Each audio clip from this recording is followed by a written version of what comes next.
Hey guys, welcome back to my channel Rewind That. It's your girl Miss K. If this is your first time coming across my channel, welcome. Please be sure to subscribe if you like the vibe and hit that notification bell so you know when I upload more videos like this one. Alright guys, today we're going to be going over the latest episode of Raising Kanan, Season 1, Episode number 4, called Don't Sleep. Alright, so the episode starts off with Unique and a few of his boys chasing this dude down some stairs. And we see that it's my guy from last week's episode that was singing the Paula Abdul song. We also find out that his name is Trez G, and him and Neek are day ones, okay? So they go way back. So Trez is finally caught, right? And Neek has his boys torture him, and Neek eventually kills him because he feels like things wouldn't have went wrong at the re-up if Trez wasn't smoking that pipe, all right? So it was pretty sad, guys, you know, especially since Neek and Trez had a long history between them. But like grown Kanan said, sleep is the cousin of death, and in the game, you can't trust nobody. And Trez never thought that Neek would hurt him.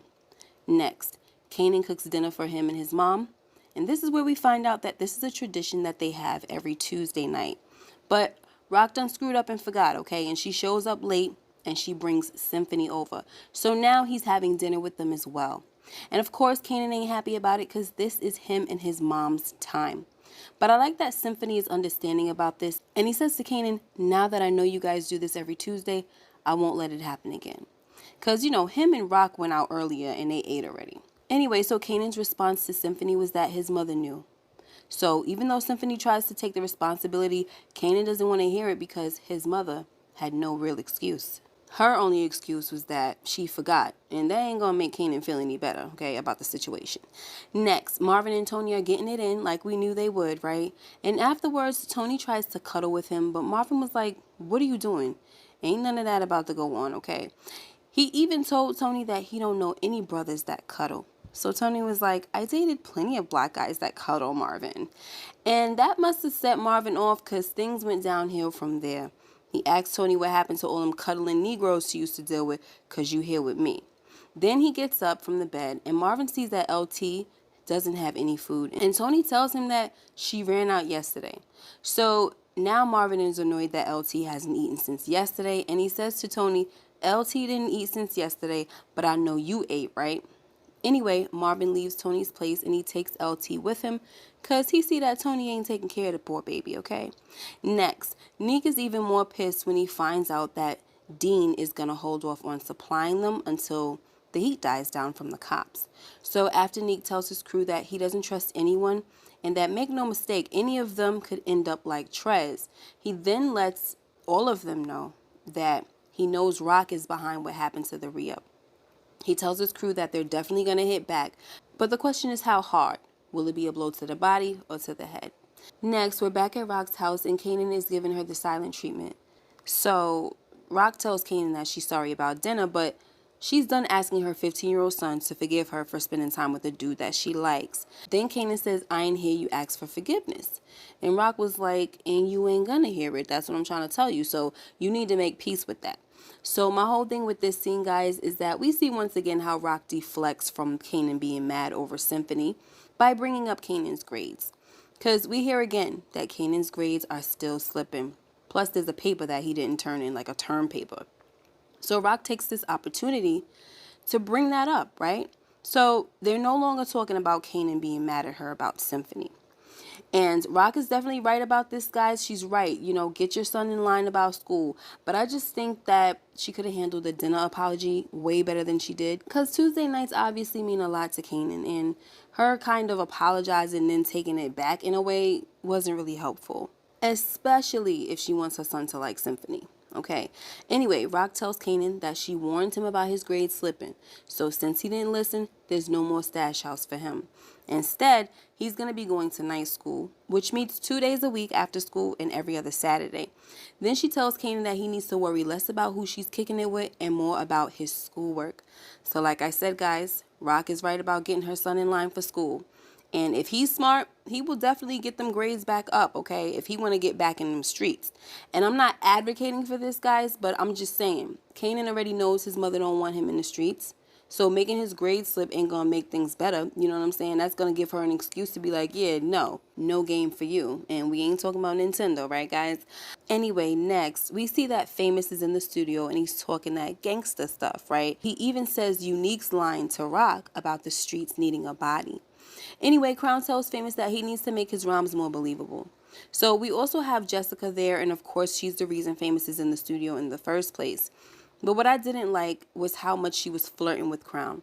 And I'm thinking that she would definitely screw this guy just so he could help her brother out. And obviously Lulu does not need a chick like that. So of course Lulu comes in and he sees Jessica all chummy chum with Crown. And he tells her to come step outside and talk to him.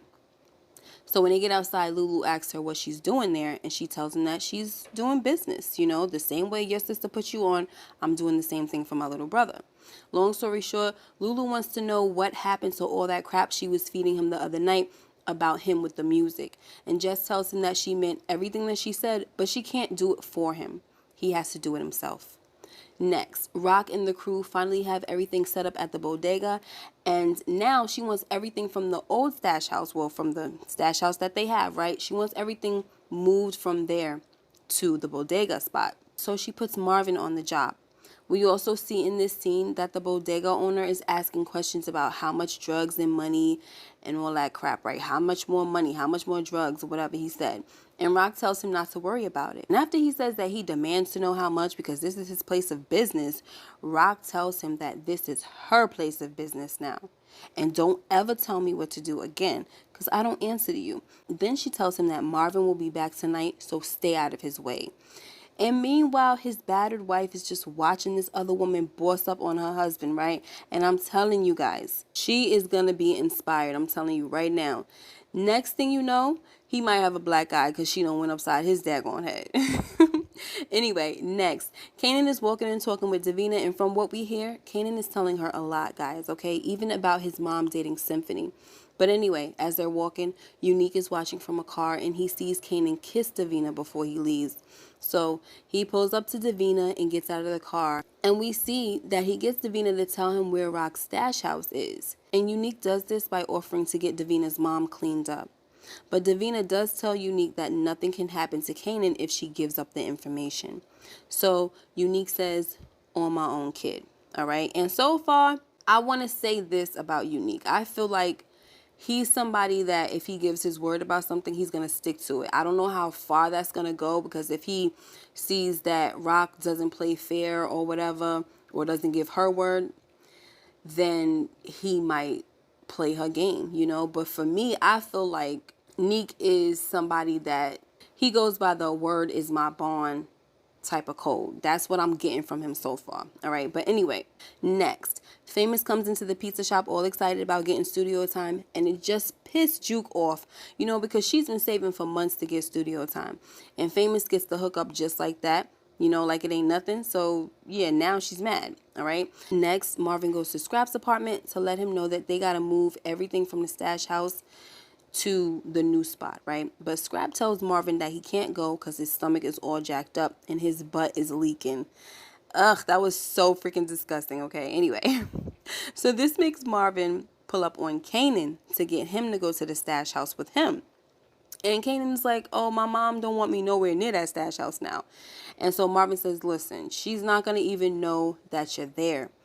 And Kanan also tells him, look, plus I got night school. I got night class tonight. So Marvin tells him that the move shouldn't take that long. It shouldn't even take an hour.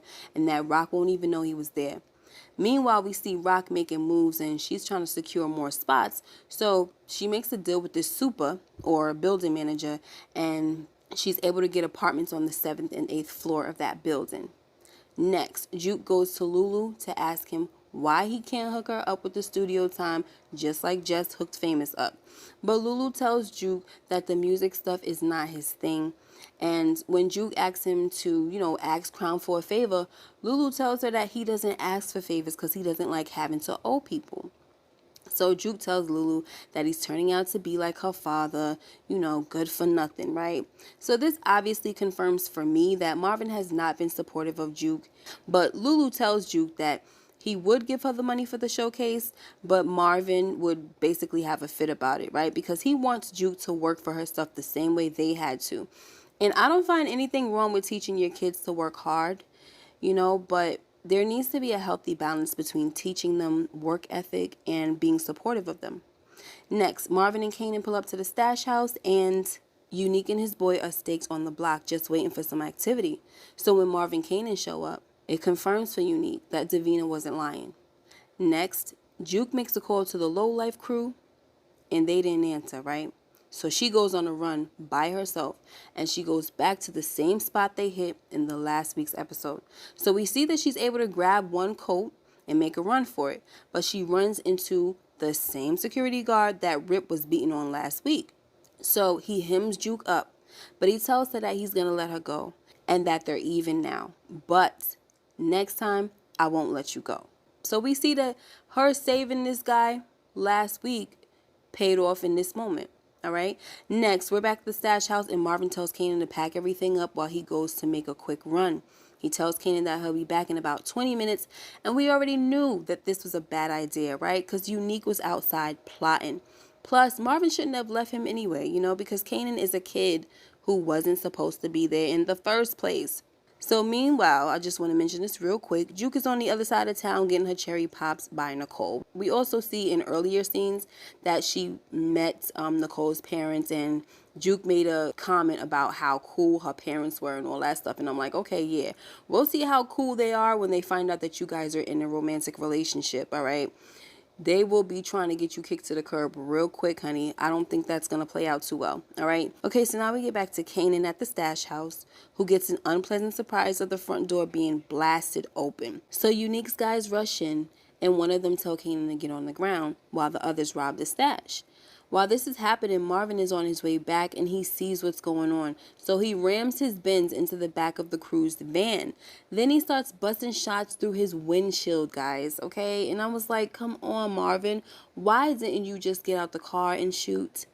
Anyway, they were able to get away from Marvin with the stash, and all Marvin could do at this point, guys, was see about Kanan. So he goes inside, and he sees Kanan still at gunpoint, and he winds up killing the kid, who falls on top of Kanan. So now there's blood on Kanan's shirt. Marvin then removes the mask from the kid that he just killed, right? And he recognizes him as one of Unique's boys. Anyway, Marvin tells Kanan that they're going to clean this mess up, then get him home so that his mom will never know that he was there. Then we see Kanan walk into his house, and he rushes up the stairs, and his mom tells him that he's already late and has 1 minute to get ready. But she says all of this without even taking her eyes off of whatever she was reading, okay? So as Kanan is in his room changing his shirts, he puts the bloody shirt under his bed, which I already knew was a bad freaking idea, okay? Not smart at all. And so one thing about this kid, Kanan, is that he keeps showing me that look, he's book smart and everything, but he doesn't seem to be street smart. Like he just does a lot of things that are so ignorant when it comes to the game. He just does so many stupid things. He has a lot to learn. Anyway, so Rock drops Kanan off at night school, and before he goes inside, she tells him that she wants him to like Symphony, all right? She really wants him to. So Kanan says, I will. The dude just feels different. And Rock says, well, sometimes different is good. Then she tells Kanan that all she's asking him to do is give Symphony a chance and don't make no decisions about him yet. Then she tells Kanan that no one will ever be more important to her than him, and that it's them against the world. But before we move on, guys, I just want to say that I don't think that Kanan would have been open to giving Symphony a chance if Davina didn't tell him that you should want to see your mom happy, but maybe he would have still came around without her saying that, but I kind of feel like her saying that you should want your mom to be happy kind of stuck with him a little bit, all right? Anyway, so Kanan goes into his class, and looky, guys, Symphony is the teacher. And I was like, wow, Rock, she ain't playing about her son giving Symphony a chance, okay? She gonna make sure Kanan ain't got no choice. But we'll see how it goes, right? I'm hoping that Kanan does like Symphony, because to me, he's a likable guy. But anyway, we get to the last scene where Rock is picking up dirty clothes in Kanan's room, and of course she finds his bloody shirt underneath his bed. So, I can't wait to see what she's going to make of all this and what Kanan is going to tell her. Anyway, guys, that was the episode. It was pretty good to me, in my opinion, right? But let me know what you guys think. Make sure you like, comment, and subscribe if you haven't already. And hit that notification bell so you know when I upload more videos like this one. Until next time, you guys take care and be blessed. And I will see you in the next video. Bye-bye.